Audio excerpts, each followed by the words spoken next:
All right. Well, let's get started. So, hello, everyone. I am Tracy Murphy. I'm the Executive Director of IN. So glad to have you here today. I'm hopeful this is a super interactive call because really what I'm here for is to answer your questions. So I'm not going to go through too much on the front end here, maybe just a couple minutes of how we got here and what the grant is and some key dates. And then I really want to open it up to be able to provide you all with answers to any questions you have or any technical assistance I can provide. So please jump in with any questions as we go. And I will leave plenty of time just for us to have open discussions about the Inclusive Higher Education Opportunities Grant Program. Can someone just let me know you can hear me and you can see my screen? Like, give me a thumbs up. I can hear you and I can see Okay, the great. screen. I'm talking to like dark screens and muted, so I never know if you can hear me or not. So just a quick reminder of who IN is and why we're doing this. So we're a nonprofit that was established in 2015 to really create pathways to inclusive higher education for students with intellectual disabilities. So we have advocated for the legislation that led to this grant program, and we also advocated for the original legislation that established the first 3 programs in Colorado at UNC and UCCS and ACC. Um, Beyond the expansion, we provide all of our schools with technical assistance as they develop their programs, and then continuous development for those more established programs as we continue to create best practices and strive to be the best that we can be at this programming. Beyond that, we do education and outreach. So we're reaching out to prospective families across the state to let them know these options are here. We're working with educators on the K through 12 system to train them and let them know of the options that exist for their students to guide them towards college.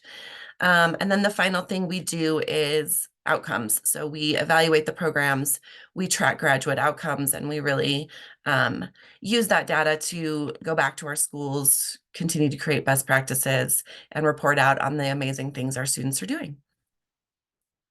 So real quick background, I think most of you know this. I'm gonna blaze through all of this. I don't know if I said this before, but all of this is in an info session recording that we did. We did a couple of them in November. So you can watch this in much more detail if you want to hit up our website and look at the recorded info session from November. But really, this movement started in 2008 with the reauthorization of the Higher Education Opportunity Act. That's kickstarted it nationwide. Colorado was a little slow to get on board. So in 2016 is when we passed the first legislation that allowed us funding for our 3 pilot programs, as I said before. In 2022, we went back to the legislation and were able to pass an expansion bill that has allowed us to create this grant program and this opportunity to expand to more schools. So far with that legislation, we have established programs at CSU and Metro. And we are still looking for 2 to 3 more schools to continue to grow throughout Colorado. Just so you know, nationwide, there's about 320 colleges and universities offering these opportunities. So you're part of, or you're hopefully to be part of a large initiative and movement. So far to date, like I said, we have our 3 programs that were initially established. Then 2 years ago, Regis came on board, and now CSU and Metro will be on board in the fall of this school year. But we currently have 78 students that are enrolled across the campuses, 44 graduates, and as you probably know, our students are enrolled in typical classes. They are earning credits. They're living independently on campus where that's where residential is provided. They are participating fully socially on campus and engaging in employment preparation. So this bill, as I said, it was signed in 2022. The Department of Higher Ed is the lead agency, and they have assigned us to be the grant administrative entity. And just what that means is we've developed the grant program. We are accepting the applications, we're reviewing, and we're doing the awards on behalf of CDHE. The grant itself provides a total of $450,000 per year for 5 years. And so this has allowed us to give multi-year funding for schools to either establish, and there has been some funds set aside for our existing schools to expand. There was a component of this for attention to be given to increasing diversity and accessibility amongst our rural and low income and diverse communities. One of the things we learned with our pilots is it was all sort of Denver Metro, Colorado Springs, not a whole lot of diversity. And so we're really looking to give that geographic access and access to our more diverse communities. So for this grant, key dates to know. Applications are due April 15th. From now until then, we will have this info session. We'll have another Q&A info session. And then we will also have a funding and budgeting session where we specifically go through what does the budget look like? How do I prepare for how much I need and how do I make this financially sustainable at my campus? And that is February 15th. So highly recommend coming to that. We have a great budgeting template that we created that's really sort of a plug and play of what you might need to consider for funding purposes. We will review the applications on April 30th. We plan to offer an applicant Q&A for our review committee. We found last time that it was really helpful to actually speak to the folks who were submitting the application rather than just relying on what's written. It gave us an opportunity to ask questions that we may not have gotten to by just reading the application. We will make decision announcements the first couple weeks of May, and then your funding arrives July 1st. The first year of the funding is planning. So we are there to provide guidance, one-on-one meetings, and really help you develop this. We, under no circumstances, expect you to have everything figured out and exactly how you're going to do each component. There's a lot that goes into this, and that's where we come in to help really guide and establish the program and the process. Quick reminder, and I think that I looked at the registrants, and I think that you all are eligible, but it has to be a state institution of higher ed, and 1 through 10 there kind of define who is eligible. So our community college system, and then each of our different board of trustees for individual colleges. So make sure that you are eligible for this. Specifically on this grant cycle, we've added an additional eligibility component that you must be a part of the community college system. You must be located in a rural region or on the Western Slope. And the reason for that is we feel like we are missing an opportunity. We have a lot of universities on the Front Range, and we're missing that geographic access, and we're missing some of our communities that really need that geographic access. Also, we feel like there's a need for more community college options. So that is what we're really focusing on for this grant round. So I'm going to stop now before I get into all of this, because I think that some of you have probably seen this whole info session, and really what I want to do is open it up to answer your questions. I can go through the grant application, I can go through the model of the program, but really I'd love you guys to kind of guide the conversation of how can I support you and how can I help you through this. So are there any questions up front now? Don't be shy. I would love for you to go through the grant application and talk about what a model program looks like. That would be great. Okay. Yep, I can do that. Well, then I will continue sharing my screen. Is there anyone who's already been through all of that who was like, I'm just going to drop in because I have a quick question? Okay. Well, then we'll just do that. I will share my screen again. Okay, so when we developed these programs, we developed them with this model. In 2014 and 15, we did a lot of research around the country.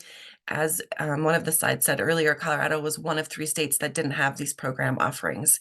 And so while that was not great for Colorado, because we felt like, why aren't we a part of this? It actually was good for us to be able to develop a successful model pretty quickly by looking at other states and other schools' successes and areas of growth.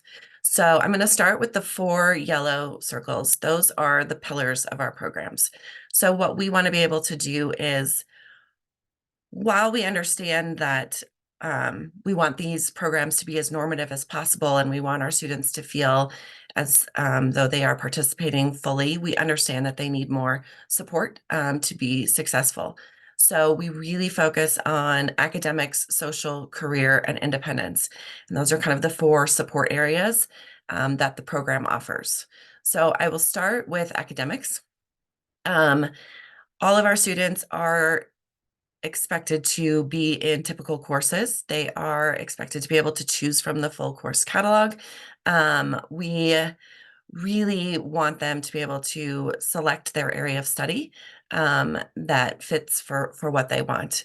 I'm going to come back to the accommodations and modifications, but some of our schools have had to develop non-traditional admission processes for our students. If there's an ACT or SAT requirement, those kinds of things, we've developed alternative admissions.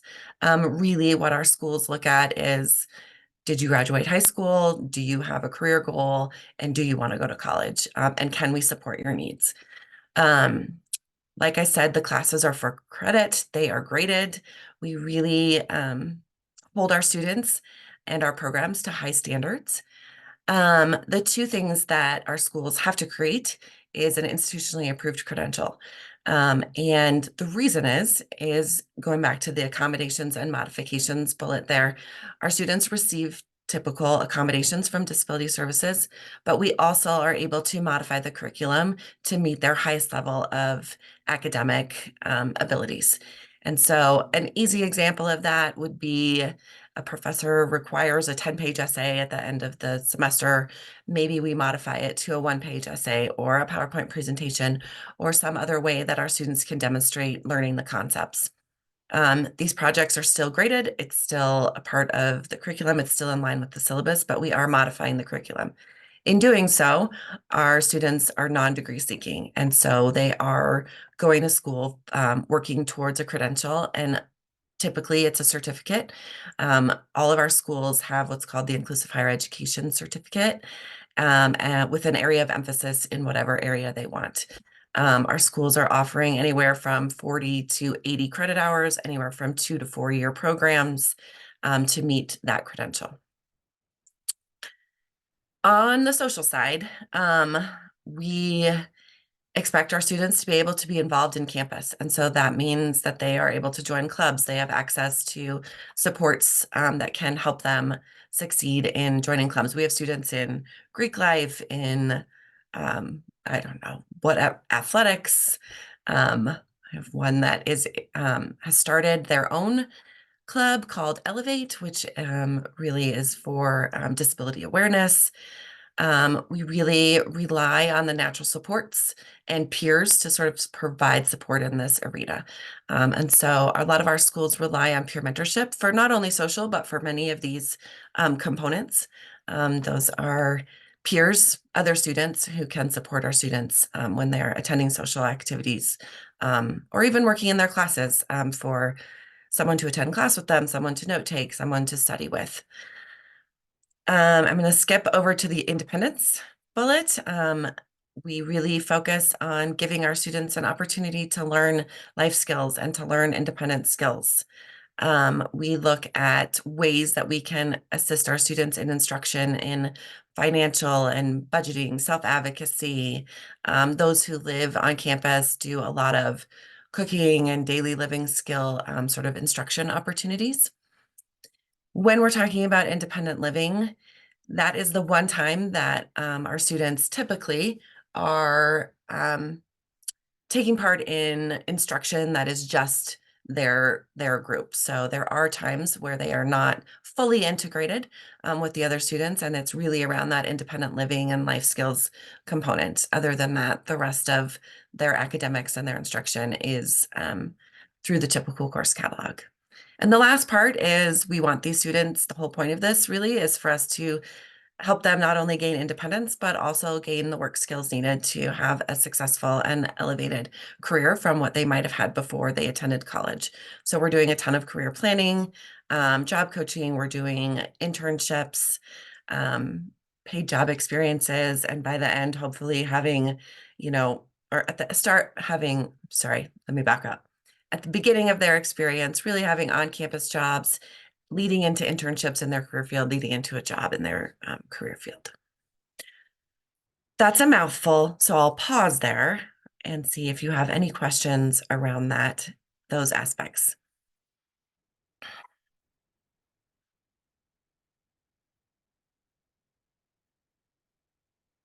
Does Okay. that independence piece need to be a separate course, or can that be like it needs to be a defined course?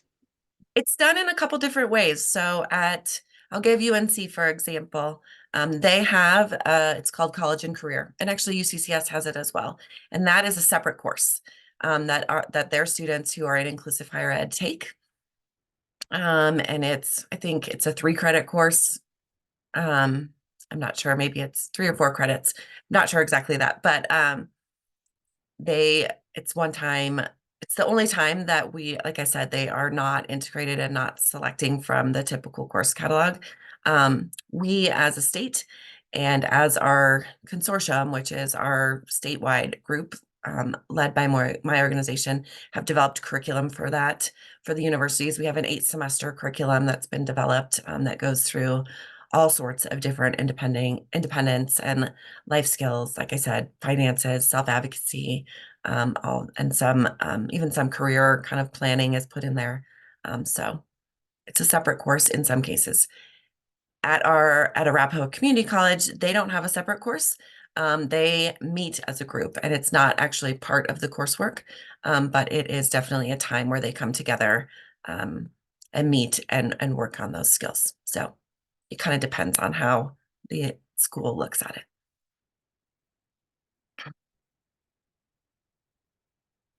Other questions? Okay, so on the inside, those 4 green boxes, normative, evaluative, collaborative, and sustainable, are also sort of our key pillars. Normative, we want this to be as normative as possible. We don't want a special ed program on a college campus. We want our students integrated. We want them experiencing college as their typical peers, alongside their typical peers. And that kind of goes for all 4 of these pillars. We don't want this to feel non-inclusive. That's our whole mission, is to make this inclusive. Um, Evaluative, like I said, we really look at the programs. We evaluate, we look at all the stakeholders from faculty to staff to peers to parents to students, and really assess how they're doing, what's working, what's not working, and continuously evaluate to improve upon the development of the program.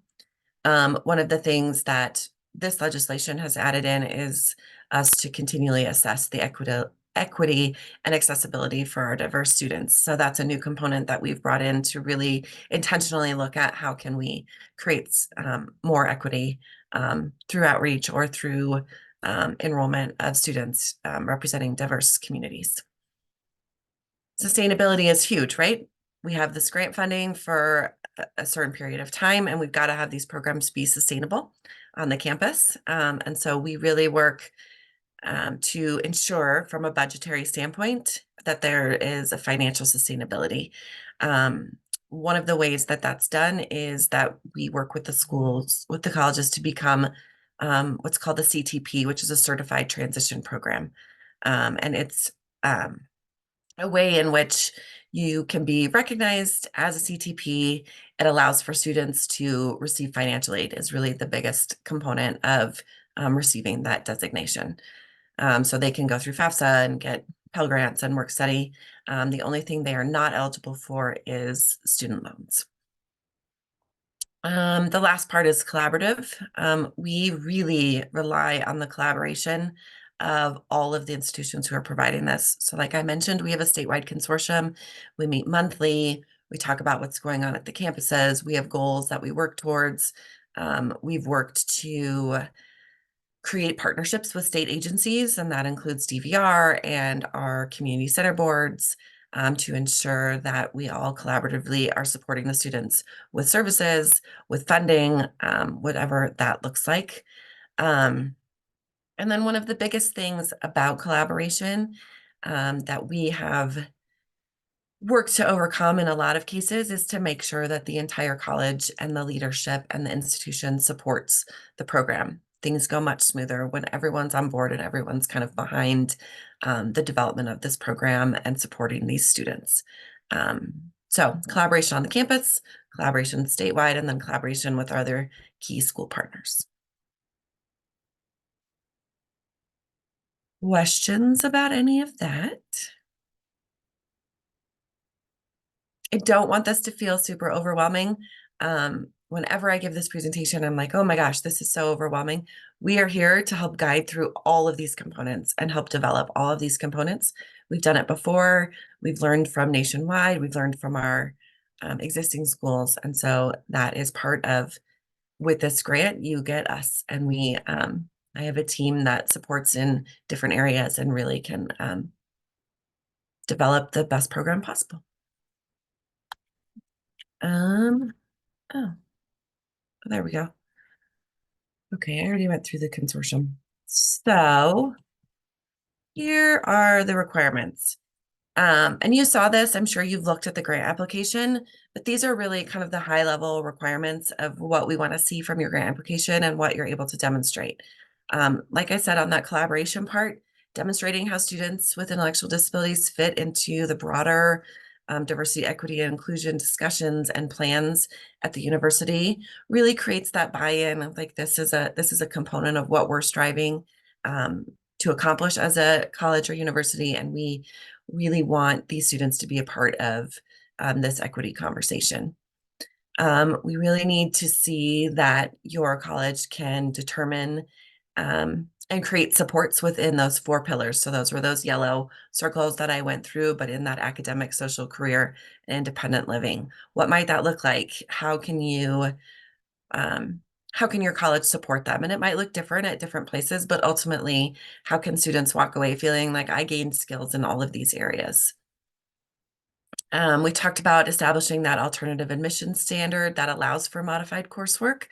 It's no longer an alternative admission standard, and it's really just a designation of the student that they are eligible for modified coursework.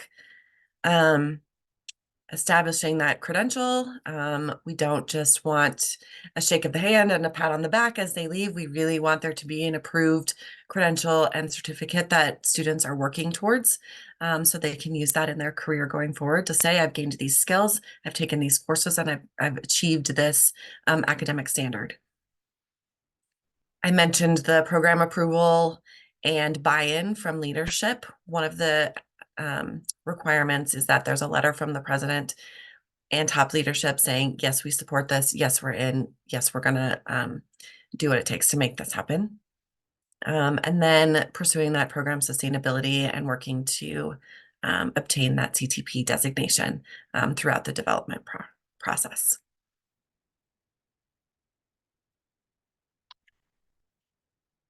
Here are some of the funding details. So you can request up to $500,000, and that'll be utilized over 5 years. We anticipate ranges of the awards to be between 200,000 and 400,000 over 5 years.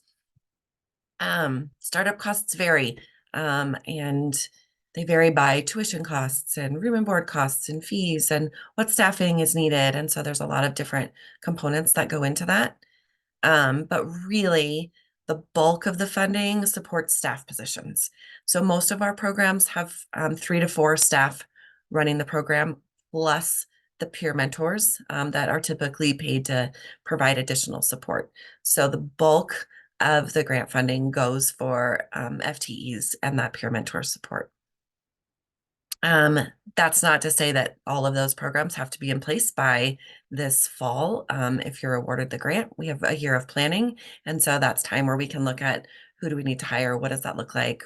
Who do we want on the team? And so that's why there's an entire year so we can kind of ramp up with staffing and ramp up with outreach and student enrollments and things like that.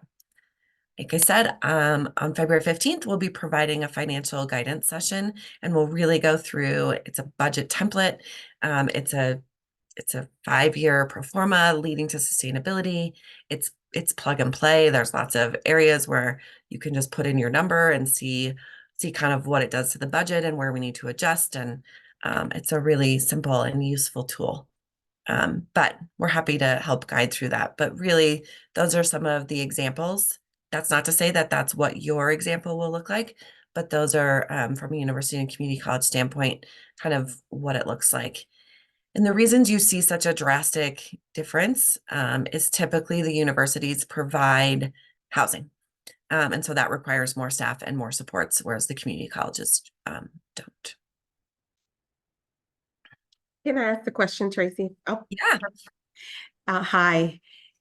Just wondering about the community college. This is where we're coming from, and there's Yep. a colleague of mine and I who are part of this conversation. Do you have a minimum number of potential participants in the program as you are trying to determine sustainability for the program? Yeah, so usually, and that was my last slide, so I'm going to stop this and we'll just talk. Yeah, so really we want these to be sustainable and also successful. And so really that 5-year plan is to ramp up. So typically schools start with maybe 5 students, and then up to the next year, maybe we add 7, and then we are at 10. And really it's kind of a slow ramp up while we're developing the program, ensuring the staffing's in place, ensuring we know what we're doing. By the end, our schools typically land around 20 to 25 students at any given time total throughout freshman, sophomore, junior, senior, however, or year Right. 1 or 2, depending on the community college, however it looks. Understood. Oh, that's very good to hear. Yeah. Yeah. I mean, we can't expect to start with 20 students and we want to be able to have a good program develop, and then also when we're sustaining it, really be able to provide quality services to these students. Understood. And we're coming from a rural institution in Colorado, and so that sometimes have very low numbers associated with us Mhm. in our locations. So I was hoping that you would say something like that for a 5-year total. Yeah, and there might be a way for us to, like I said, I'm coming at it from our experience has been primarily with Denver Metro, but I could see us really reevaluating the budget to say, okay, maybe we're going to serve 10 students. How much staff do we need, and how can we still provide a quality program with all of this, but maybe it's a smaller cohort. So I really think there's tons of ways to work around that. Part of this legislation is to get out to our rural communities. And so I really, that's an intention of mine to make that successful and to give you all the tools needed to do that. Thank you. That's great to hear. I'm Yeah, going to piggyback if I can, and forgive me for monopolizing the questions. I just go wanted. ahead. That's what I'm, this is. won- I'm wondering if you can speak a little bit about the scope of need of a potential student. In other words, are you looking for students who have accommodation needs that are of all different ranges, from learning to physical to social? Could you describe a little bit about the target population? Yeah, so they have to have a documented intellectual disability. That's kind of the baseline.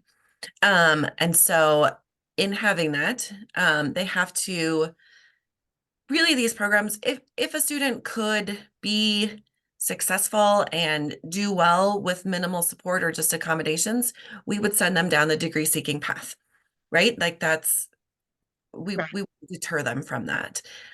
This is for students who need more support. Sometimes they need less support in academics and more in social and executive function and independent living. Sometimes the academics is king where they need the supports. All of these programs are really individualized for the students' needs. And the supports provided around them. So some of our students, I mentioned that there's a lot of peer support that goes into providing these supports. Some have primarily academic peer supports because they really need help in class, after class, studying, all of that. Some students are going to their academic courses by themselves and maybe just stopping in for tutoring, but really focusing on how do I organize my day? How do I plan for my career? How do I join a club? How do I make friends? Those kinds of things. And so it's really individualized. So I don't know if that's giving you a great answer. I wouldn't say there's one like picture of a student who has A, B, C, and D need. But really it's just providing a student the opportunity who wouldn't normally be successful with just accommodations alone. Understood. No, you made it very clear. Thank you. Okay.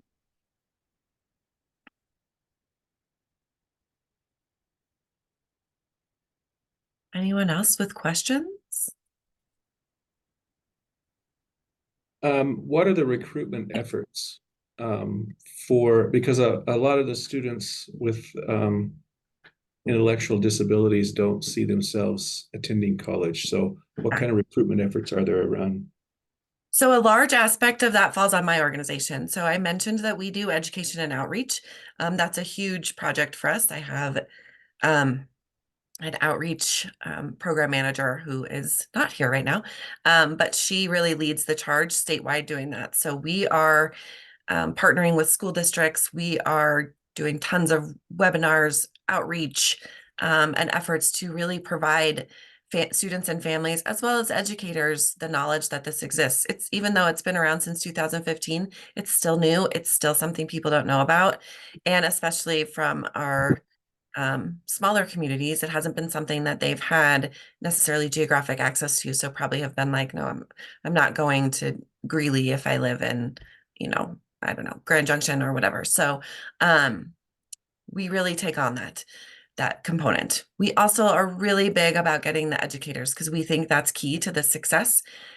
We need the educators in our high schools and middle schools for that matter, and transition programs to be suggesting college as an option and showing the students how this works and that is possible and giving families that kind of hope. So a large component of that, like I said, falls on us. We also help the schools. Some of our schools recruitment folks do some active recruiting, although it's really specialized. So it's not something that the typical recruitment officers in the high schools are really familiar with. And so a lot of our schools do some of their own. They're going to resource fairs. They're going to the school districts in their immediate areas, really talking about the options. We bring students all the time to talk about their experiences. We have mentorship programs where our current college students mentor high school students and families as to showing them this is an option for you and this is my experience. So yeah, we have a lot of efforts around that. So we won't leave you high and dry. Okay, the developmental courses that you described earlier sound a lot like some of the IEP goals of high school students. So I'm wondering, has there been any discussion around offering some of those courses concurrently? So yes, there's been concurrent enrollment Okay. discussions. That's a challenge for our students. Those in transition cannot be concurrently enrolled at this time. And there's work going on behind the scenes to correct that. But typically our schools ask for students to be done with high school and moved on to college. Okay, thank you. So Great yeah, question, Kyle, because I was thinking the same thing. If I it was, would love for someone to unlock the concurrent enrollment option though. So well, tell me what is the barrier to provide them that opportunity? students who are in transition programs, it's funding really at the end of the day, they cannot concurrently enroll. Now in high school, we haven't broached when they're in, 9 through 12. We haven't broached that. We really started with sort of the students in transition. And it's just not something that we've been able to unlock yet.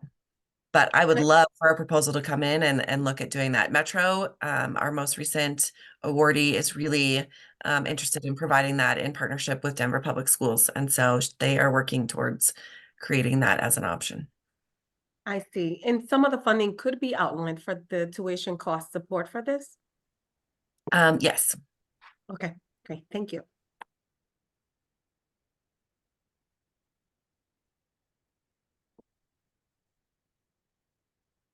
How else can I help?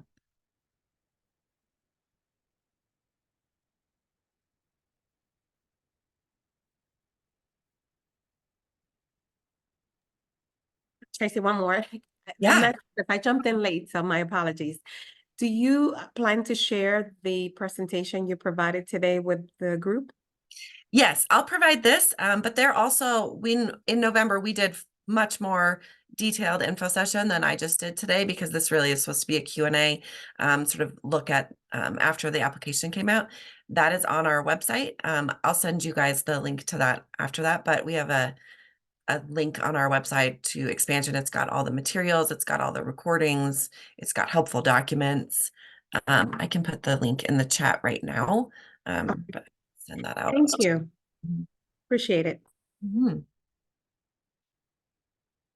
Let me just get the link up here.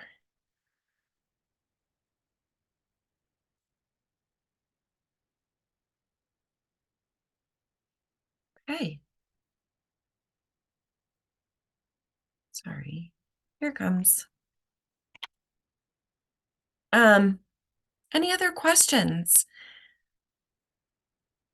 We really want to be a support and really want to guide and hope that we can help you establish these programs at your institution. I am also available. If you just have a question, just pop me an email. I'll put my email in the chat too. I'm Tracy, happy thank to you so answer. much. This was very helpful. We really appreciate the information. Oh, good. I'm so glad. Yeah, reach out at any time. We'll do this again. We'll have another Q&A session in March, and I really would encourage you to come to the financial planning session, because I think it'll really help understanding the budget and what's all entailed in that. Sounds good. Thank you. Thank you all. Any last questions? All right. Well, thank you all. Hope that you have a great day, and I can't wait to see your applications. Thank you. Same to you. Oh, you better. Okay. Thank you. Take care. Bye-bye.